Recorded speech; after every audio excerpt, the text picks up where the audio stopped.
Okay, so let's see an example of using a table. We're going to just create a very simple example here. What we're going to do is we're going to create a small program that's going to let a teacher enter a student's name and then their score. And then we're just going to print out what each student name and score is. We're going to use the table to store this data. And we're basically going to use the student's name as a key and then the score as the value. So I'm just going to go ahead and create a new file here, and I'm just going to save this, and we're going to call this student score demo.lua.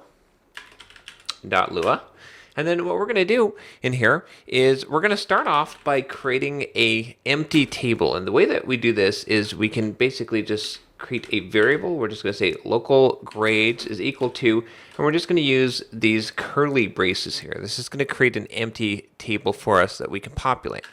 Now what we're going to do is put a while loop in place, and we're going to say while true do, because what we're going to do is we're going to make it so that the only way to get out of this loop is to break, and we're going to break on a certain condition. So then let's go ahead and ask for the student name. So we'll print enter student name, and we'll say Q to quit.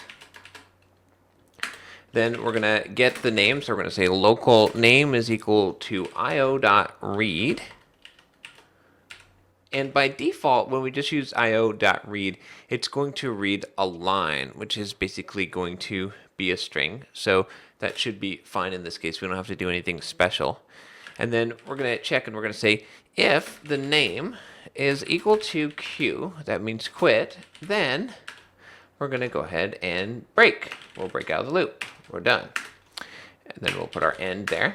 But if it's not equal to Q, then that means we need to get the score. So let's print enter student score. And then we'll create a local variable called score, which will do io.read. And this time we want to read in a number. So let's do our star n and then comma the star l so that we can have them hit enter. Then what we're going to do to insert our grade into our table is we're basically going to say grades, and then we're going to use this indexer and say name equals score. And this is pretty simple. If you've used a structure like this before in another programming language, if you've used a dictionary or a map, for instance, or a hash, you've probably used a similar type of syntax here. It's basically saying, okay, for our grades table, the key will be whatever the name is, and the value will be equal to score. So what we're going to do then is loop through here, and we'll let them enter names and scores until they hit Q for a name, and then it'll end. At that point, we're going to go ahead and print the grades. So we're going to say printing grades. And then we're just going to create a generic for loop. So we're going to say for k comma v, this will be key comma value. And we're going to use this iterator function called pairs. Here we pass in a table. So we're going to pass in our grades table. And it'll basically create an iterator out of this. It'll basically iterate through all of the key value pairs inside that table. Now remember, before we did this I pairs in some other examples, and that actually didn't do the key and the value, it did the index and the value.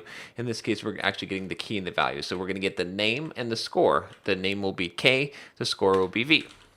So what we're going to do here is we're just going to do a print, and we're going to say grade, and then right after that, we're going to print, and we'll just go ahead and print K and then comma V. And remember that with Lua, it'll format this if we pass in multiple parameters. Print is actually a variadic function. So if we pass in multiple parameters, it will basically space those out. So let's go ahead and give this a run and see what we get here. So we're going to enter a student name. Let's put Bob, and we'll give him a score of 90. We'll have Jane, and she'll have a score of 78. And we'll put Tim in there with a score of 55. Now I'm going to hit Q to quit, and then let's go ahead and see what we got here. So you can see that the output says printing grades. We have each one of the grades. We've got the name and then the actual grade. So this is a pretty simple, pretty trivial example, but you can see how to use a table here that we're basically just using it in this case as a simple hash. We're using it as a key value store.